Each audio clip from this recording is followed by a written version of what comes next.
প্রিয় দর্শক মন্ডলী, আজকে আমাদের ইউটিউব চ্যানেলে উপস্থিত আছে আমাদের মোনাশ ইউনিভার্সিটি স্টুডেন্ট শ্রাবণ। আসসালামু আলাইকুম। সে সম্প্রতি বাংলাদেশ থেকে মোনাশ ইউনিভার্সিটিতে আইটিতে ব্যাচেলার করতে এসেছে। তার এক সেমিস্টার শেষ হয়েছে। তো আমরা আজকে তার সাক্ষাৎকার নিব। সে বাংলাদেশ থেকে কিভাবে আসলো এবং এখানে কেমন লাগছে, যারা আসতে চায় ভবিষ্যতে তাদের জন্য তার সাজেশন কি, এই সমস্ত বিষয়ে। So Shrabon, welcome to our channel. জি, thank you for having me. First একটু তোমার সম্পর্কে একটু ইন্ট্রোডাকশন দাও, তারপরে আমরা ফার্স্টে চলে যাব। হ্যালো এভরিওয়ান, আমার নাম সামির মোহাম্মদ শ্রাবণ। আমি যে বাংলাদেশ থেকে এসে এখানে আমার ব্যাচেলার্স কমপ্লিট করতে এসেছি মনাশে। তো আমি মূলত দেশে ওই ইংলিশ মিডিয়ামে সাউথ স্কুলে পড়তাম। তো ও লেভেল দিয়েছি, এ লেভেল শেষ করেই ব্যাচেলার্সটা করতে এসেছি এখানে। সো আমার এক সেমিস্টার শেষ হলো, 6 মাস গেল, আর আমি দ্বিতীয় সেমিস্টার আছি। আর হ্যাঁ, আমি এখন ভালোই এখানে অ্যাডজাস্টেড সব কিছু নিয়ে, আর খুব সুন্দর এখানে সব। Thank you Shrabon.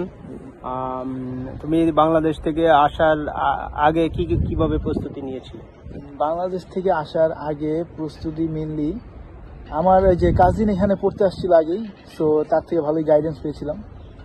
সো কয়েকটা জিনিস আনলে খুব সুবিধা হয়। তা হচ্ছে গিয়ে প্রথমত বলবো, যদি এনআইডি করা থাকে লাইসেন্সটা লাইসেন্সটা আনলে এখানে আপনার ফুল লাইসেন্সটা পাওয়ার পাথওয়েটা খুব ইজি হয়ে যায়। ড্রাইভিং লাইসেন্সটা, হ্যাঁ, আপনার অনেক বছর মতো ওয়েট করা লাগবে।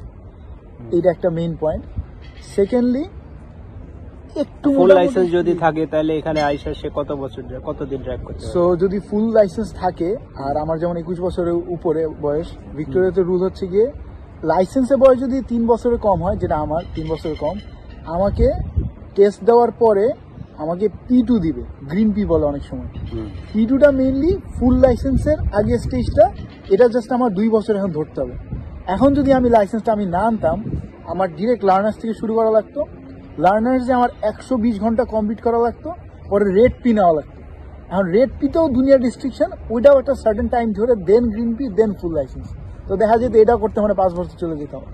That's a very good suggestion যারা বাংলাদেশ থেকে আসবে তাদের জন্য, আমার মনে হয়।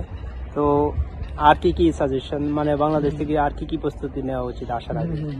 বাংলাদেশ থেকে আসার ইমিডিয়েট আগে মানুষজন তো শপিং টপিং করে। সো অনেকে মনে করে যে হাড়ি পাতি, রান্নাঘরের জিনিসপত্র, মশলা বদলা সব আনা উচিত। আসলে ব্যাপারটা এরকম না।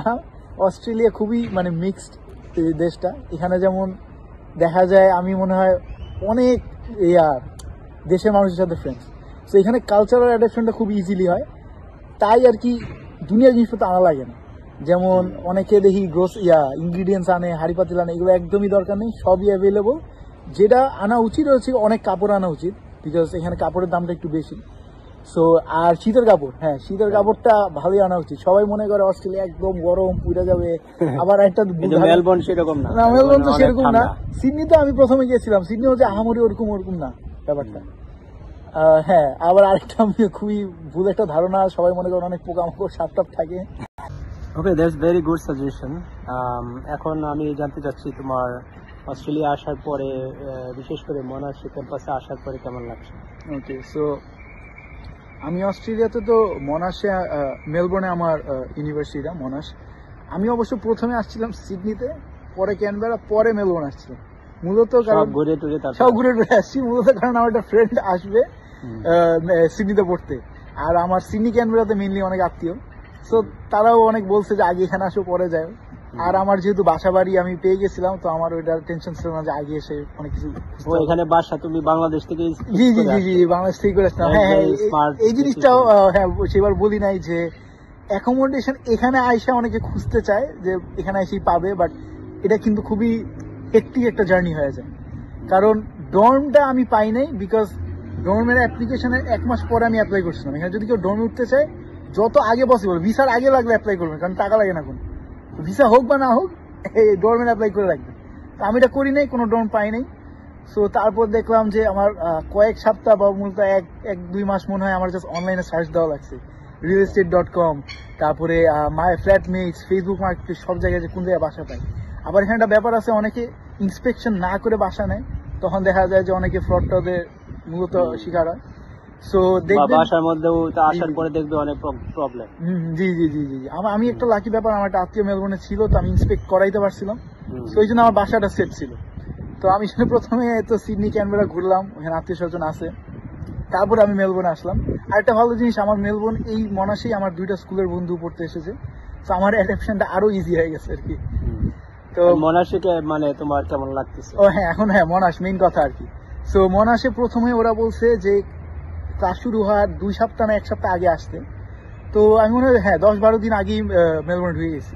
ওদের যে 20 তারিখ থেকে ওরিয়েন্টেশন, তারপর 24 থেকে মনে হয় টানা 1 উইক আরো ওরিয়েন্টেশন, মানে অনেক ইভেন্টস।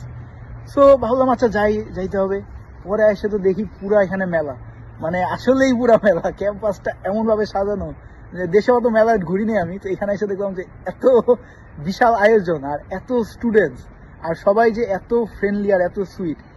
লাইক বাংলাদেশে কারোর সাথে যেমন কথা বলতে গেলে একটু আই গেস সাবধান হইতে হয়, এখানে স্ট্রেঞ্জারদের সাথে অবভিয়াসলি সাবধান থাকা উচিত, বাট এখানে মানুষরা এত লাইক সফট স্পোকেন, এত কাইন্ড।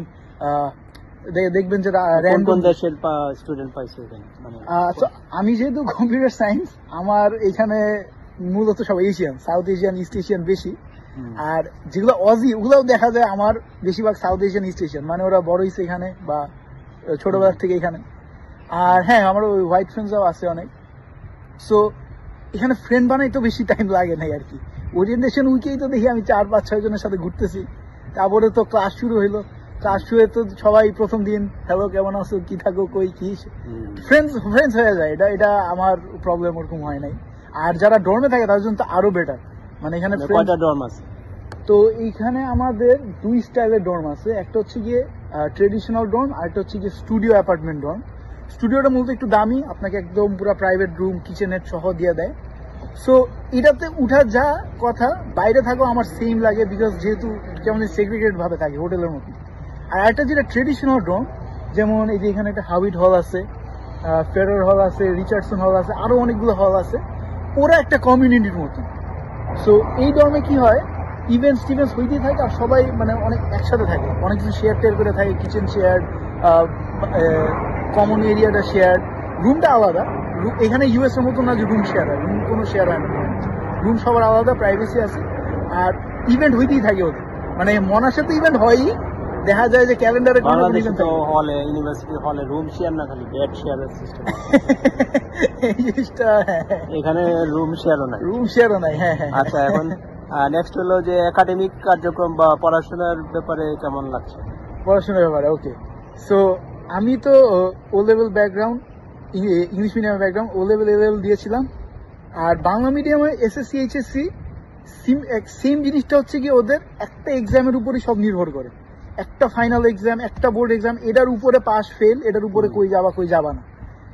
এইখানে যেমন ওই সিস্টেমটা নাই, আমার এমন কয়েকটা ইউনিট আছে যে এক্সামই নাই। ওরা উইকলি অ্যাসেসমেন্ট নিতে থাকে, টেস্ট নিতে থাকে, অ্যাসাইনমেন্ট নিতে থাকে, আর ওদের পড়ানোর স্টাইলটাও ভিন্ন। আপনি এরকম না যে ক্লাসে গিয়ে পড়বেন, পরে বাসায় ওটা কন্টিনিউ করবেন, আপনার পড়া আগে দিয়ে দিবে, পরে যেটা সমস্যা ওটা ক্লাসে দেখাবেন। আর এক একটা ক্লাস জাস্ট সিঙ্গল ক্লাস হয় না, ওটা একটা হয় যে সেমিনার হয়, একটা হয় অ্যাপ্লাইড হয়, আর একটা হয় ল্যাব হয়। মানে একটা সাবজেক্ট আপনি উইকে 3 বার পড়বেন, তো আপনার কনসেপ্টটা তো গ্রাস্প করতে আরো ইজি হয়ে যায়। আর এক একটা ক্লাসরুমে বড় হোক বা ছোট হোক, মিনিমাম 10টা টিচার থাকে। হ্যাঁ হ্যাঁ, মেনলি যেগুলো বড়গুলা, যেগুলোতে মনে করো একদম ওয়ার্কশপ হলগুলা বিশাল, ওখানে 10টার মতো টিচার থাকবে, একজন মেইন পড়াইতে থাকে, বাকিরা ঘুরঘুর করতে থাকে যে আপনার সমস্যা হইলে হেল্প করবে। পরে যখন অ্যাপ্লাইড হয়, ওটা মনে করেন 30-40 জন হয়। তো মোনাশ ইউনিভার্সিটি আমরা জানি যে বিশ্বের টপ 20, টপ 30 বা টপ 40 মধ্যে থাকে সবসময়। তো এখানে পড়াশোনার চাপ কেমন আছে বলে মনে করেন? আচ্ছা, সো পড়াশোনার চাপ বলার আগে এটা বলতে হবে যে পড়াশোনার চাপ ডিপেন্ড করে 2টা জিনিসের উপর। একটা হচ্ছে কি সাবজেক্ট চয়েস, আর সেকেন্ড হচ্ছে কি ইউনিভার্সিটি র্যাঙ্কিং। এখন যে কোনো stem subject, science, technology, engineering, medical field obviously একটু হার্ডার হবে। আর সেকেন্ড হচ্ছে গিয়ে র্যাঙ্কিংটাও অনেক কিছু ডিপেন্ড করে। মোনাশ হচ্ছে গিয়ে অস্ট্রেলিয়ার গ্রুপ অফ 8, হচ্ছে গিয়ে এখানের অস্ট্রেলিয়ার আইভি লিগ, যেটা ইউএসএ আইভি লিগ বলে, এখানেরটাকে বলে হচ্ছে group of 8, and মোনাশ is one of them.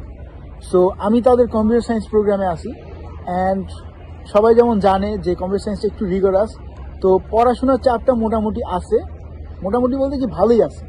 But একটা জিনিস হচ্ছে কি আপনি পিছাবেনও এক্স্যাক্টলি না, বিকজ এখানে যখন আপনি সবার সাথে ক্লাস করবেন দেখবেন যে এখানে তো ঢুকে ভালো স্টুডেন্টরাই মোটামুটি, সো কোনো হেলাফেলা করা স্টুডেন্ট ঢুকেন। তো যখন আপনি দেখবেন যে আপনি যে টেবিলে আছেন, আপনি যে রুমে আছেন, সবাই যে সিরিয়াসলি পড়তেছে, যে ফোকাস দিয়ে পড়তেছেন, আপনি অটোমেটিক মানে কিপ আপ করবেন। সো যেই কঠিনই হোক আপনি অবভিয়াসলি তখন পড়বেন, আর যেটা পড়বেন ওটা সহজ হয়ে যায় ইভেন্চুয়ালি। সো দেখা যায় যে আপনি ওই কষ্টটা হবে না। আর ওদের পড়ানোর একটা খুবই ইউনিক স্টাইল আছে, এটা আসলে বললে কতটুকু বুঝাইতে পারবো এটা জানি না। তো একবার তো বললামই যে একটা ইউনিট 3 ভাবে পড়ায়, এটা বাদেও কনসালটেশন থাকে, এটা বাদেও 5 সেশন থাকে। 5 মানে হচ্ছে এখানে বলে পিয়ার অ্যাসিস্টেড স্টাডি সেশন। যারা সিনিয়র, রেজাল্ট মোটামুটি ভালো, তারা আবার নিজেরা কোচিং করে, ক্লাস করে, এটা তাদের রেজিউমেও দিতে পারে। ফ্রি না? এটা ফ্রি, এটা ফ্রি। তারা হয়তো পেইড হয় বা ভলেন্টিয়ারিং এ ওদের সিভিতে দিতে পারে। সো তারাও এসে পড়ায়। সো একটা স্টুডেন্ট, হ্যাঁ হ্যাঁ, মানে ইউনিভার্সিটির মধ্যেই কোচিং আর কি। সো দেখা যায় যে অ্যাসিস্ট্যান্স ভালো পাওয়া যায়। আর আমাদের পড়ালেখাটা এমন যে সব অনলাইনে দিয়ে দেয়। সো আপনি মনে করেন ফেসবুকে মানুষ অনেক কিছু পোস্ট করে, অনেক কিছু লেখে, সেম আমাদের একটা প্ল্যাটফর্ম আছে, এখানে মানুষজন কোয়েশ্চেন করে, এখানে অনেকগুলো টিয়া আছে, 20-30টার মতন টিয়া থাকে, কেউ না কেউ রেসপন্ড করে, এখানে আপডেটস দেয়, মানে একটা সোশ্যাল মিডিয়া আছে এখানে। সফটওয়্যারের নাম কি? আমাদেরটা ইউজ করে হচ্ছে গিয়ে মুডলের মেইনলি অ্যাসাইনমেন্ট, ক্লাস টাইমিং ওইসব দেয়। আর আমাদের যেহেতু কম্পিউটার সায়েন্স, আমাদের কোডিং এর জন্য আরো একটা প্ল্যাটফর্ম আছে, এটার নাম এডস্টেম। ওখানে আমরা মেইনলি অ্যাসাইনমেন্টস গুলো সাবমিট করি, কোডিং রিলেটেড, প্রোগ্রামিং রিলেটেড। আবার ওইখানেই সব পড়া দিয়ে দেয়। আমার যেমন ইয়েতে ছিল, এসইউ তে আমি মাস্টার্স করেছি, ক্যানভাস। জি হ্যাঁ, ক্যানভাও ইউজ করে অনেক ইউনিভার্সিটি। ক্যানভাস। আচ্ছা আচ্ছা। জি। আচ্ছা, এখন নেক্সট কোয়েশ্চেন হলো যে পড়াশোনার পাশাপাশি কি কি করো এখানে?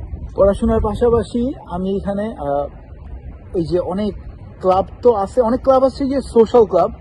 সোশ্যাল ক্লাব বলতে মনে করেন আপনি কোনো এক চেস পছন্দ করেন, আপনি মিউজিক পছন্দ করেন, আপনি আর্টস পছন্দ করেন, আপনার যেখানে হবি থাকে, মিউজিক, আর্ট, স্পোর্টস, ওগুলোর ক্লাব আছে। ওগুলোর ক্লাবে আপনি ঢুকতে পারেন। ইভেন ভিডিও গেমেরও ক্লাব আছে। তো ওদের ক্লাব আছে, দেশেরও ক্লাব আছে, বিভিন্ন দেশের স্টুডেন্ট আছে। সো সব দেশেরও মোরলেস আছে, বাংলাদেশেরও আছে। এটা গেল। আবার সাবজেক্ট ওয়াইজ ক্লাব আছে। কম্পিউটার সায়েন্সেই মনে 4-5টা ক্লাব আছে, আমি সবগুলো সাইন আপ করে রাখছি। ইঞ্জিনিয়ারিং এর আছে, মেডিকেল আছে, সব ফিল্ডারই আছে। তারপরে কয়েকটা আছে, ক্লাবের শেষ নেই। হ্যাঁ, আর ক্লাবের উপরে আছে হচ্ছে গিয়ে টিমস। এখানে টিম গুলো হচ্ছে গিয়ে, এখানে আপনি ক্লাবের মতন ঢুকতে পারবেন না, এখানে যোগ্যতা দিয়ে ঢুকতে হয়। সো এই টিমগুলো কি করে, ইভেন ক্লাবেও ওদের অনেক ওই যে ইন্ডাস্ট্রি পার্টনারদের সাথে লাইক লিঙ্ক আপ থাকে, ওদের ইভেন্ট হয়। আর টিমস যেগুলো, ওগুলো অনেক কম্পিটিটিভ। ওগুলোতে মনে করেন আপনার একটা জবে ঢুকতে যেমন লাগে না, ওরকমই। ওরা অনেক রিসার্চে কাজ করে। হ্যাঁ, সো অনেক ক্লাবস আছে, ওদের অ্যাক্টিভিটিতে যাই। পরে এখানে স্পোর্টসে ইনভলভ আছি আমি। পড়ালেখার পাশাপাশি যে সাবজেক্টের ক্লাবস আছে, ওদের ইভেন্টস গুলোতেও যাই। তারপরে এখানে আমি পার্ট টাইমও করি।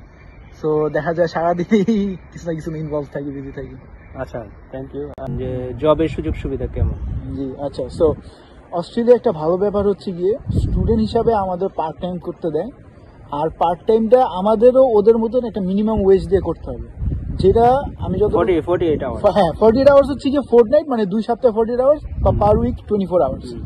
সো এখানে পার্ট টাইমের সুবিধা আছে। আর যেটা বললাম যে এখানে নাগরিকদের মতনই পার্ট টাইম করলেও আমাদের মিনিমাম ওয়েজটা ওদের দিতে হয়।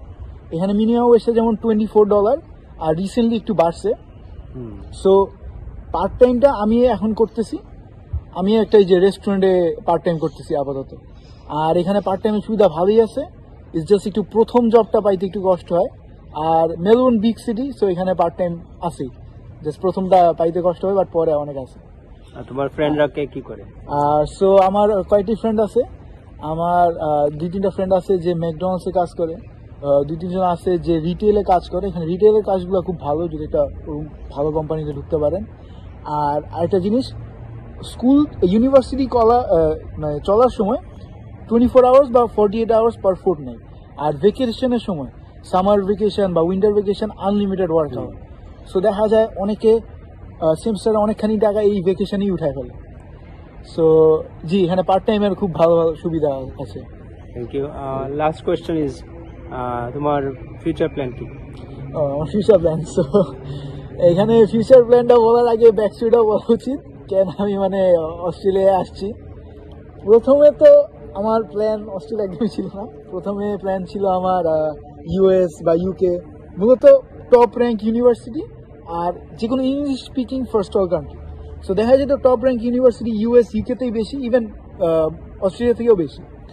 সো আমি একবার ইউএসও ঘুরতে গেছিলাম, ওখানে দেখলাম যে এখানে তো খুব ভালোই, বিদেশি পড়তে আসা লাগবে আমার।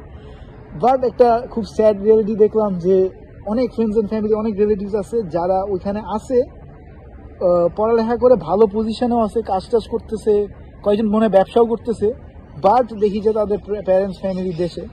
এখন অনেক কারণ থাকতে পারে যে ওরা হয়তো আসে না বা কাগজপত্রে ঝামেলা। সো আমি রিয়েলাইজ করলাম যে আচ্ছা, আমি যদি ইউএসএ যাই, আমার গ্রিন কার্ড বা পাসপোর্ট পাইতে আমার 10 বছর মতন লাগবে। ইউকেতে শুনি যে অলমোস্ট পাওয়াই যায় না।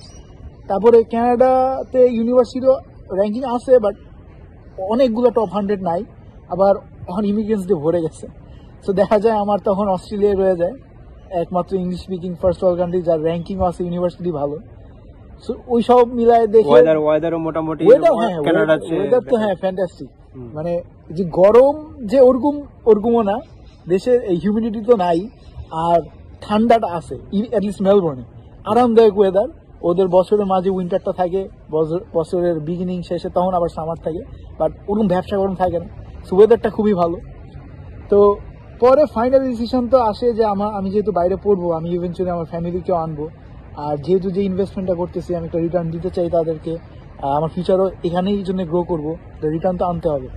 সো দেখা গেল যেহেতু অস্ট্রেলিয়ায় এই পাথওয়েটা পসিবল, এখন পাথওয়েটা একটু স্মার্টলি প্লে করতে হবে, এটা পরের কথা। সো যেহেতু পসিবল আর অনেকে এখনো করতেছে, সো এই জন্য অস্ট্রেলিয়াটাই আমার টার্গেট, আর ফিউচারে ইনশাল্লাহ এখানেই গ্রো করার ট্রাই করব, সেটেল করার ট্রাই করব। ইচ্ছা। জি জি, ধন্যবাদ তোমাকে এখানে আমাদের চ্যানেলে সময় দেওয়ার জন্য। আশা করি অনেক আমাদের ভিউয়ার্সরা উপকৃত হবে। ভবিষ্যতে আবার দেখা হবে। ধন্যবাদ সবাইকে। Thank you.